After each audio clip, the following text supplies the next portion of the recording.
Um, Welcome back to the third segment of this little training. I wasn't expecting it to take this long, but there are apparently more things to explain than I had originally anticipated. So let's go ahead and dive right back into where we left off. So we just talked about transitions and how to scale them and everything. The last couple of things that we need to focus on are how to create motion, um, which is very similar to some of the things that I've already showed you, but there is an added step that needs to be taken into consideration. So let's go ahead and begin with a file over here, let's say, because I don't really want to manipulate this over here too much, but I'll show you how that plays a part in a minute. So first things first, let's grab like a piece of media. Let's move that out of the way. So let's grab a piece of media. Let's say it's I don't like the imagery of this, by the way. This one right here. I mean, I know it's like he's getting tested and everything, but it just, why does everything have to always look like a gun? Like, I don't like that. I dig guns in movies, but like this, I don't know, maybe I'm being a little too sensitive. All right, so let's pick something cool, like something that Steven Spielberg might have done. This one, yeah, that looks interesting. So let's go ahead and throw that. What, wrong one? Yeah, I can do that too. I didn't know that. So let's throw that on screen, and it's going to be right here, as you can see over there in that window. Um, So by itself, this image doesn't really show anything as it pertains to this frame. It's just a still that's cut off and it doesn't really look, interesting. And even if it was in a video and this popped up on screen, that wouldn't really arouse any kind of awe or interest. It's just a still that's not moving. One thing that we want to do to create, some depth to our stories and motion, I guess, to our stories is have some movement. So what we want to do is select the file that we want to have move, and we're going to go over to effect controls, just like we did before with remapping and shaping and moving something within our frame. So this time what we're going to do is we're going to find out where or what we want our image to look like upon its first appearance on screen. So if you want it to look like this and you want it to reveal something that's over here off screen, you leave it right here, let's say. And then what you want to do is, once you've decided that you're happy with this as the starting point, you want to make sure that, of course, that is the actual starting point of the frame. So make sure that it's at the very beginning when it becomes visible, just like that. And then, using the arrow keys. And then what you want to do is you want to hit, ideally, you would only hit one depending on what you needed, or two depending on what you needed. But seeing as how this is already scaled properly, we're going to only hit position because we're not moving the size, we're moving the actual image itself. So hit this little button. It looks like a little stopwatch. It says toggle animation. This is what's called, or excuse me, this is what's known as keyframes. So you're going to go ahead and click that, and you are set to go. Now, any change you make to the x-axis or the y-axis will be interpreted as motion. And you don't have to worry about the motion itself because you're only changing the beginning point and the end point. And the computer will manipulate how the image transitions from that beginning point to that end point in a completely even way. So you don't have to worry about speed or anything like that or acceleration. It's just going to be uniform across the board. And I'll show you what I mean in a second. So this is where I want it to begin. And then you take the slider and you move it all the way to the end of the video or the end of the file. So here. And basically what you do is once it's here at the end of it, you see how nothing has changed because I haven't changed anything, but it's at a different timeline over here. And I don't know if you can see that, but this is the timeline for the motion. So it starts right here with that little cube or diamond right there, and that's one of the keyframes, and then you need another keyframe to complete the motion. So what you want to do is change it, the image, to where you want it to end. So if this is where you want it to end, that's the last thing you want people to see before something else happens or it goes away, then that is where you stop. And just to show you what I mean, and it also, look, it's created another diamond for you here. So what I want to show you is that when you play it through, and I'm going to hit spacebar so it'll play through, it'll move. It moved straight from the beginning of the point that I started to through the end. Now that probably looks shaky to you. That's just because I'm running this file is actually kind of a large file. I think it's like an 8K file. And then also I'm videotaping and doing all this stuff. But it traditionally would be smooth, just like with the slider. but see how it's moving. It's moving from one point that I created a keyframe for to another point that I created a keyframe for, and it's uniform and it's even. And that is basically in a nutshell how you create motion for these videos. So when I bring you back over here and we look at this stuff right here, you see how that's moving side to side, transition, that's moving side to side, transition, that's moving side to side, transition. That's actually the same example right there. That's how that's done. Now, one thing that you did just see is scale right here. So scale works the same way. If you want something to zoom in, and we're going to go over to these, and then we're going to unselect that just to delete all the keyframes. So if you want something, if you want something to move scale, what you'll do is do the same thing, go to the very beginning, or at least where you just want the thing to begin, and you're going to move it where you want it to be. So if you want it to be in the middle already, since it's just scale, and you want it to zoom in on something else, you go ahead and hit scale, and then that's as big as you want it to be in the beginning. And then by the end of it, you go over here and then just use your arrow keys to fine tune where the video ends. You'll go ahead and change the scale to here or something. I don't know. And then bam, it'll move in. Now you might be asking yourself, is it possible to mix all of those together? Maybe I don't want it to just move from side to side or up to down, or maybe I don't want it to just get bigger or get smaller. Maybe I want it to go from left to right and also zoom in on a specific subject. And maybe also I want it to do a turn while I do it. Well, this is possible. And also just a super quick note, just for those people who already might know what I'm talking about already. If you want something to zoom in on a particular point, like a fixed point, instead of the self-declared center of the file itself, what you can do is you can go over here and change the anchor point, which is really important and really nice if you want to do that stuff. I usually find workarounds around it just because I don't feel like I need to have to do that. This isn't that complicated of a project, quite frankly. But if you want to play with that in your Premiere Pro, you're more than welcome to. That is something, it's always nice to know how everything works. Anyway, so say you asked yourself all those questions that I just talked about and you want to do that. So what you're going to do is you are going to, first of all, select a new file because I'm sick of looking at that. I'm going to select, oh God, I hate looking at that picture. I'm gonna select this one because this kid looks lonely and I feel that because COVID has been crazy. So what you want to do is first go to Effect Controls and make sure it's selected, obviously, because nothing will show up if it's not. And also, that's a big mistake that makes, wow, words. So that's a big mistake that I make sometimes as well. So I will have previously selected a file, but I'll be over here working on this. And since it's on screen, it'll make me think that it's selected. But really, if you notice, what's highlighted, or let's say it's this one, what's highlighted or surrounded in a white bars is this file right here. And what's up here in the effect controls area, what's going to be manipulated is blue transition. Blue transition, it's this one that's selected. And I'll make changes here sometimes thinking that I'm making changes to this, and I'll notice that things aren't being moved. And then I'll realize that something else is selected. So obviously a quick fix to that is to hit Command Z or Control Z just to undo what you just did. It's good to have really good short-term memory in this case, so you can remember how many changes were made, but also it's a simple fix to just go over and see what you actually did to make sure that everything's looking right. And then also another way is to make sure that whatever you're manipulating, make sure that you at the very least have the timeline slider on it so that if you're making changes, you can see what you're doing as opposed to not being able to see what you're doing and then just being in the dark. So obviously here I notice that this isn't selected, so I'm going to come over here and select this, and that matches up with this, and it's white around side of it, and it's so we know that we're using the same thing. So what I'm going to do is I'm going to go over to the beginning, fine tune it with the arrow keys like earlier, because it doesn't have a snap to feature with the slider. And I'm going to make it kind of smaller actually, just so that it fills the frame right there. And then I'm going to start it off screen a little bit, just like right here, just so you have an idea of what's going on without actually seeing the whole picture. And then what I'm going to do is I'm going to select a keyframe for position and for scale.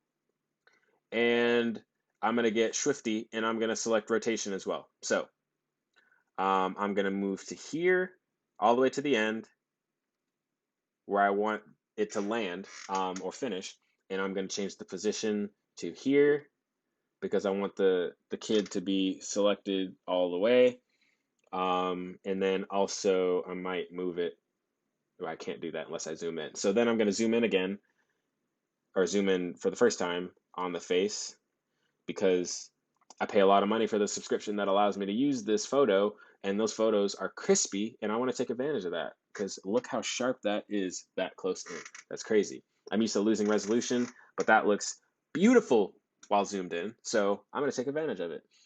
And then that's pretty much where it is. So you don't need to worry about an order or anything like that over in this area right here, because again, it's a landing. So it's not like a live manipulation to motion. It's just basically directing it where to go. So you can change things however you want. And then since I haven't changed rotation yet, I'm going to go over here in the middle just to show you that you don't have to line everything up as well. You can go wherever you want. And I'm going to add a funky rotation to it like that. Just because we're feeling silly and I'm just showing you the possibilities of it.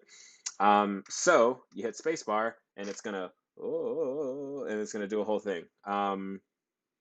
And another quick tip is that you can actually delete keyframes. So you select it, delete it, because obviously this rotation is stupid. You delete that one, and then I'm gonna go ahead and turn off the rotation keyframes anyway, just because we don't need it. And then this is what it looks like without it. So it's gonna play through and it's gonna zoom in. Now, one thing I find, just as a style note, this isn't really just like a technical note, it's more so just like a preference kind of thing. In my practice, I've noticed that the more minute the motion is, the more effect it has. So less is more. If it's moving really slowly across, people seem to be able to follow it better. It's more, atmospheric. It makes me feel more atmospheric. I assume that the same effect comes across on the viewer. Um, and then also, I mean, it kind of just throws off the balance and the cadence to something if you're listening to a news story and then this picture comes flying across the screen.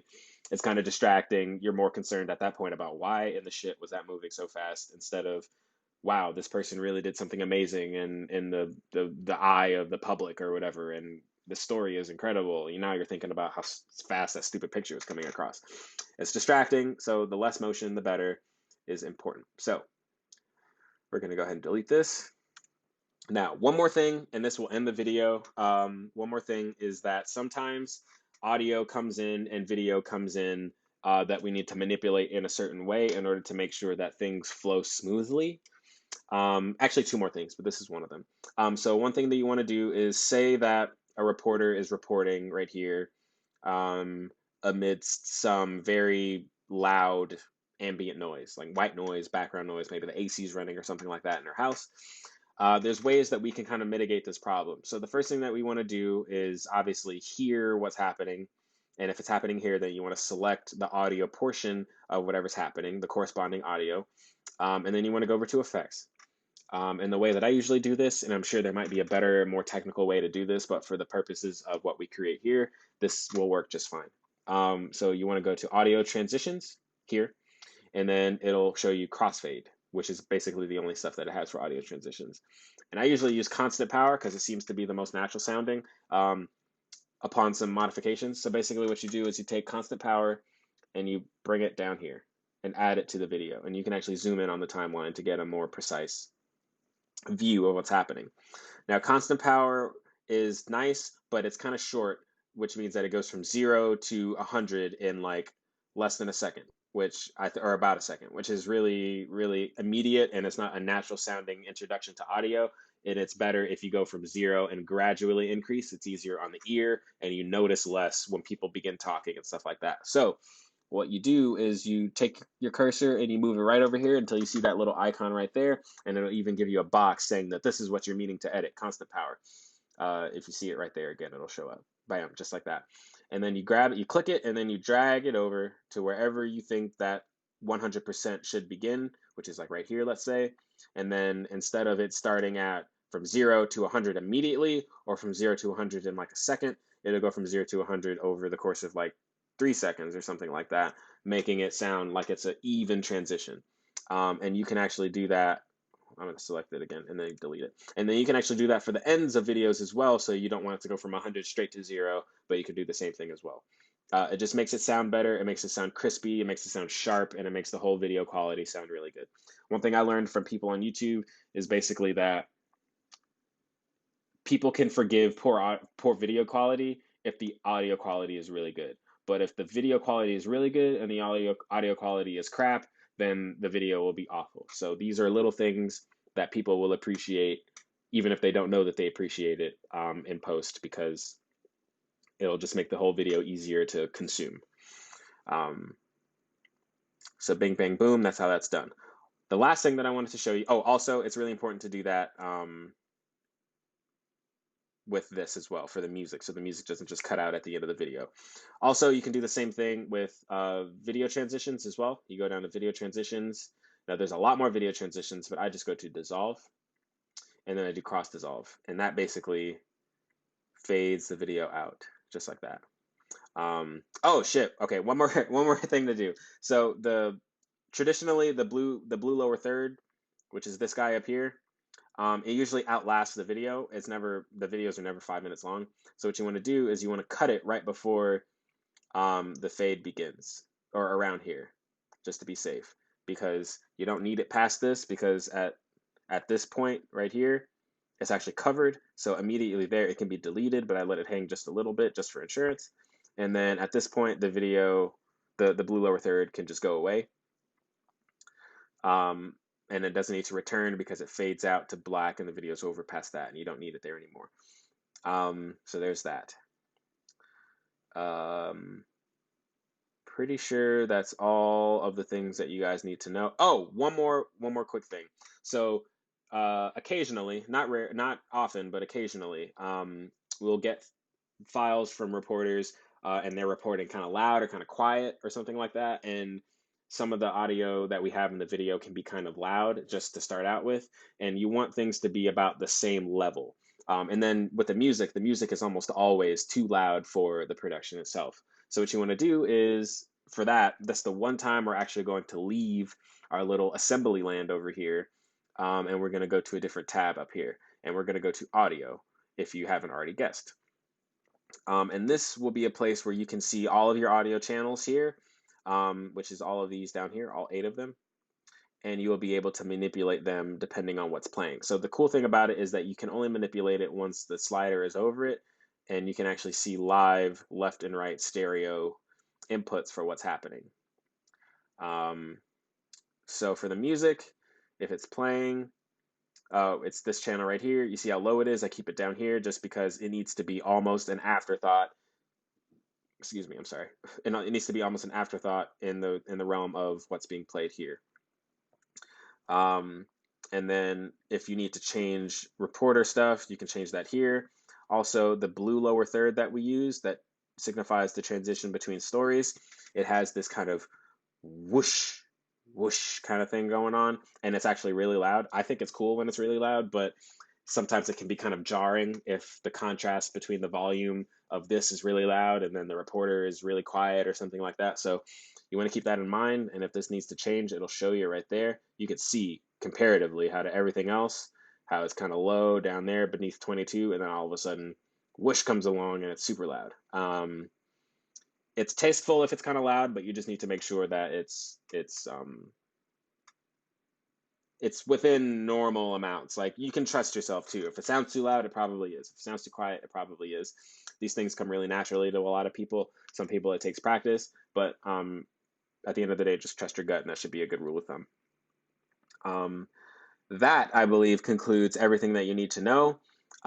Sometimes the video, the music comes a little long, and then it'll extend this little guy right here, which is the length of the production. So the video file technically ends with this. If the bracket comes out further, you'll have the end of the video and then the audio, and then you'll have all this time of just black space before the video file actually completes.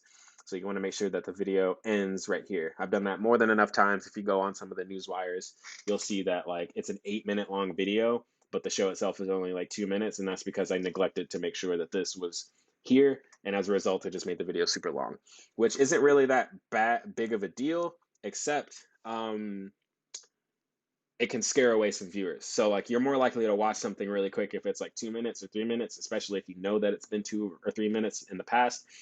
But if you go on and check out a video and you see that it's 8 minutes long, you're not going to check it out because you realize that you don't have the time or anything like that. So anyway, I know I'm a lot. I say a lot of words. I'm really wordy. I talk a lot, but I tried to just be as in depth as possible for you guys. I hope you guys enjoyed the video. And if you have any questions, just feel free to email me at neon.generalmanager@gmail.com, or just pull me aside in the office or on campus if you see me or something and ask if you have any questions. Depending on the feedback that I get from this video, if there's other things I need to show you, then I absolutely can. I'm no professional video editor. It's just something that I've done for a while. So there are some things that I definitely don't know. And as I learn new things and I bring them to your attention, if you like them, let me know. I'll give you the tips that I can on how to do it. So with that being said, I'm going to go ahead and end this video. I hope this is useful for you guys. And again, if you have any questions, let me know. Once again, my name is William Bridges. I'm the general manager for Neo Network, and this has been a video editing tutorial for the Newswire and shows that are similar to the Newswire. I guess I don't know how to end these videos, so I guess I'll see you guys around.